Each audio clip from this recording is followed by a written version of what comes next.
Okay, so I haven't done a video in some time, um, and I've been meaning to make a lot more of these, but I just haven't been able to. I've been kind of, I don't know, I haven't felt the best because I was sick for a week, and then I'm still, I'm trying to build back all the supplements that I was taking. I'm trying to take more, I'm trying to do oral chelation and slowly get better.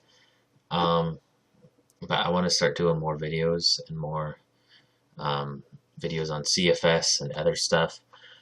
One thing I wanted to touch on really quickly, and I'm not a doctor, so I'm not an expert on this, and I'm not a research. Well, I am a researcher, I would say, but I'm not a medical researcher, not with a medical background.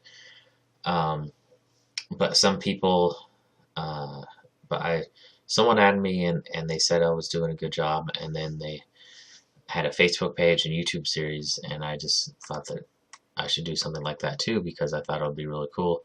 And I haven't really done much about CFS actually. I've done a lot of gaming and other stuff, and I've done a few, but I wanted to do treatments and other stuff that help and treat and symptoms, and a lot of it is about awareness and my personal story because I've had to deal with quite a bit um, with this illness and how I got it, and the people I've encountered and people that have helped, and it's just been a crazy story, which I'll probably write down in a book someday in my CFS book. I want to start writing a book. Anyways, um, this video is about the differences between fibromyalgia and chronic fatigue syndrome, um, or myalgic um, encephalomyelitis, whatever. God, I can't say that right. I forgot I had Facebook up. Anyways, they're actually pretty similar because chronic fatigue syndrome and fibromyalgia are pretty similar, and a lot of it has to do with inflammation and pain. But fibromyalgia seems to be more centered on it has the main components of fatigue, mental and physical fatigue, and insomnia, but also of pain in your muscles and your nerves. And so, technically, fibromyalgia is basically chronic fatigue syndrome, but with more of, I guess, the pain, you could say. And early on, when I did have this, because I do feel a lot better, I mean, I would still like to lose a lot of weight, but it's going to take a lot to do that. Um, Before I started getting treatment, the pain was a lot worse than it was now. It was almost unbearable. Like, it was pretty high up there. It was like my shoulders and neck, especially. They've always been tight, but it would be like they'd be so tight and tense that it would just be like I'd have to like try and rub them and massage them, and it would just be really painful. Like I had someone like try and like massage it or something, and it was just so painful. Um, so I think it is possible to have fibromyalgia and chronic fatigue because I sort of consider them the same or similar, except one is more associated with pain. And when I first sought out treatment and a diagnosis, I guess, because even though diagnosis doesn't always help and it's not always 100%, I thought I had more fibromyalgia than chronic fatigue.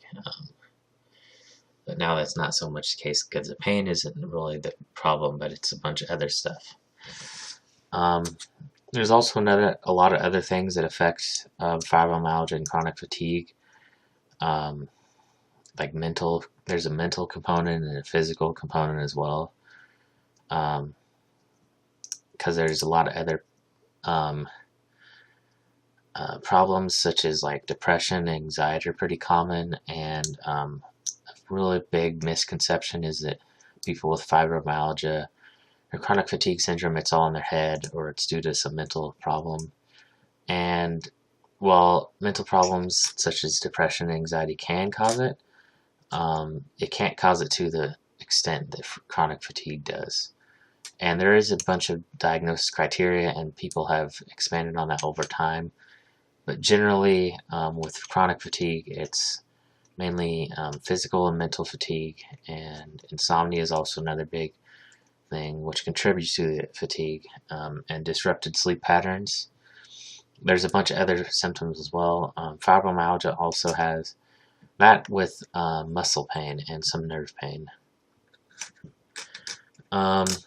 Anyways, that is it. I'll likely do some videos in the future on what else? Some of the symptoms, misconceptions, and some crazy stuff that I've been told about chronic fatigue syndrome.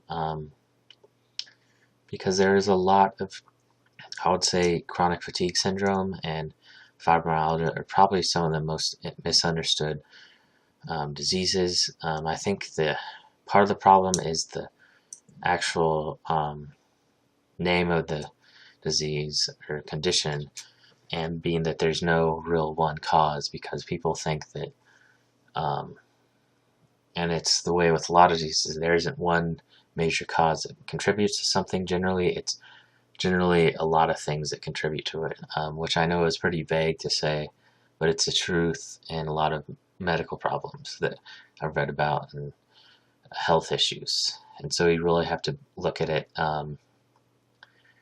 look at things critically and with an open mind, which I don't see a whole lot from medical people and people in general. It seems like that's something that Americans, I don't know what it is, but it seems like in other countries, I mean, I would say they're more open-minded, but in general, I've known a lot of, I guess, Americans that have been rather egotistical and closed-minded, and kind of just plain rude about it. And I may go and talk about my past work, but I don't know. I'll see what happens, because that's kind of a sore subject, and I may pursue further legal action. I'm not really sure. So yeah, and I just don't like to talk about it, because I was treated pretty badly at my last one of my last jobs that I had, this was when I was first started having symptoms and was basically diagnosed. And yeah, but anyways, I meant to make this video much shorter, but I guess it kind of turned into a rant. So I'll probably do future videos on that, on other topics. But that is it.